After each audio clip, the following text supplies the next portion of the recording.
For they are only reflecting your state, is the title of today's Neville Goddard discussion mind map. So we know, as we've been discussing, that others reflect our state. So let's go a little deeper into this. He describes what a state is here. He says, a state is an attitude of mind, a state of experience with a body of beliefs which you live by.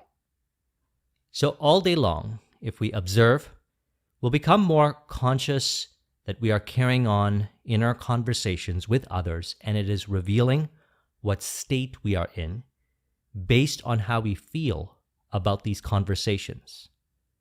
This state plays out as others showing up in our lives to reflect that state. If it feels undesirable, we can enter into a desirable one by carrying on an inner conversation from the premise of the wish fulfilled, as he says here. Our attitudes unfold within us in the form of mental conversations. Inner talking from the premises of fulfilled desire is the way to consciously create circumstances. So if we imagine someone, because imagination creates reality, we might imagine them how we once had imagined them in the past, perhaps unpleasantly.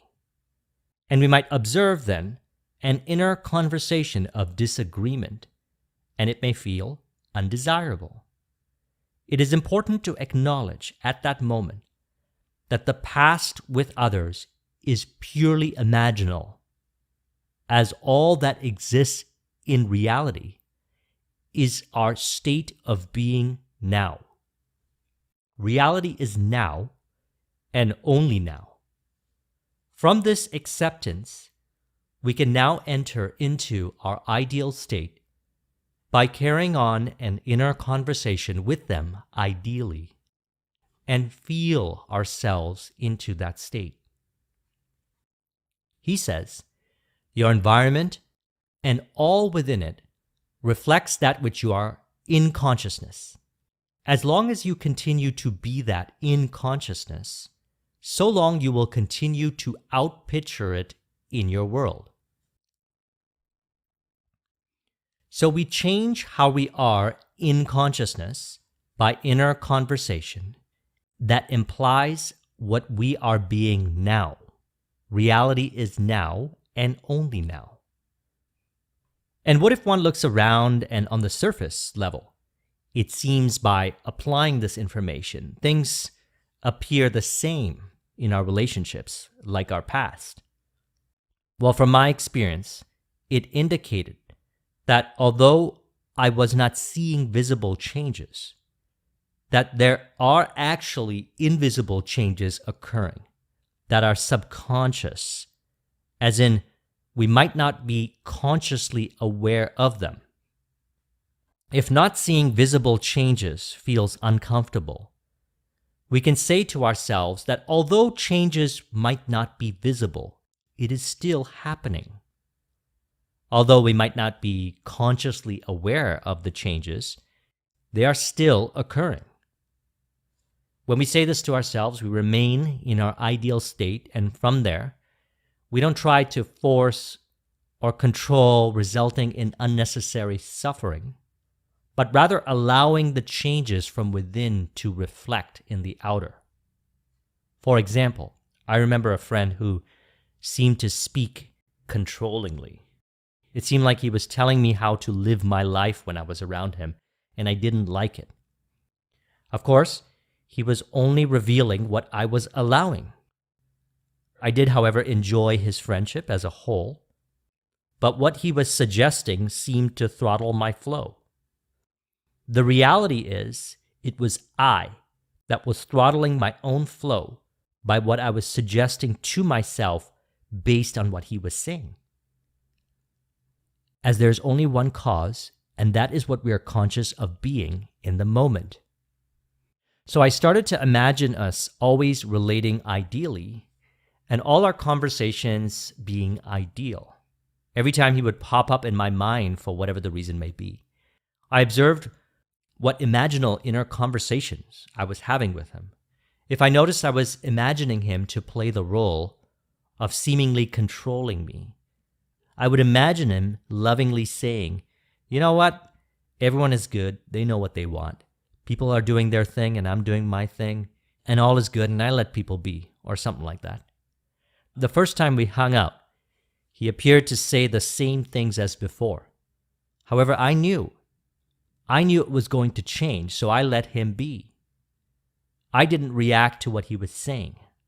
I remained in my state because although visibly nothing looked like it had changed, I knew that the change was initiated within, and therefore it's done. Then when we would hang out again, he would start to speak differently. He would speak from the premise of what I imagined, and I was able to remain in my flow around him. What I also noticed was others in my life that seemingly were trying to control me were no longer there because, again, others represent what we are conscious of being now. So I changed inside, and others reflected the change some way, somehow, as all roles are played, including my own, on the bridge of incidents to reflect what we are conscious of being now. So we see then that although the changes might not be visible at first, we notice the shift in consciousness during the imaginal act, and we accept it as done, and they will reflect. It reminds me of what Neville mentioned in his revision lecture. He says, "When I meet people tomorrow that today disappointed me, they will not tomorrow, for in me I have changed the very nature of that being. And having changed him, he bears witness tomorrow of the change that took place within me." So I like how he says, having changed him, he bears witness tomorrow of the change that took place within me. The change happens in consciousness, and since we share the same consciousness, we accept that as the reality now, and it reflects as what we are conscious of being by them mirroring it. Again, this is because there is one consciousness, as he says here. "There is no one that is not all that is, for consciousness, though expressed in an infinite series of levels, is not divisional. There is no real separation or gap in consciousness." So what we are conscious of being now is what is outpictured. All roles are played on the bridge of incidence of what you are conscious of being to reflect it. So he ends up with his own story of how he got to the point where he deals with me in mutual harmony. And how it happens, well, that's the bridge of incidence, which always makes for an interesting story. However, we are taught that the cause is within, and it is what we are conscious of being now. So how do we know what we're conscious of being now? Well, look inside. Go beyond the outer senses and observe how you feel and or observe your inner conversations of how you are imagining others, what you are thinking feelingly too. And if it's not ideal, apply what he says here. Then we simply act by clear imagination and intention. We imagine the wish fulfilled and carry on mental conversations from that premise. The right inner speech is the speech that would be yours were you to realize your ideal. In other words, it is the speech of fulfilled desire. So you can feel yourself into the state, think feelingly of how it would be ideally between you and them, and you'll notice that that state is what you are now conscious of being. You'll know by how you feel, and you may also notice that when you think of the person, any inner conversation with them that shows up is ideal. So another way I like to work with this is whenever I see someone in public, to imagine them as having their ideal, loving life, getting what they want in their life with joy, bliss, and ease, which allows me to remain in how I consciously desire to be. For to do unto others is to do unto ourselves. As he says, there's no one that is not all that is. For consciousness, although expressed in an infinite series of levels is not divisional. There's no real separation or gap in consciousness. And it often plays out instantly. For example, I remember going down the elevator the other day, and there was someone standing beside me, and both of us were facing the front. I imagined them having a wonderful day, which I normally say something like that when we leave the elevator, but this time I did it in my imagination. And during the ride down, they turned to me and smiled. That is, again, because people reflect what we are conscious of being now, and I believe that people are thankful for imagining lovingly for them, and thus it played out.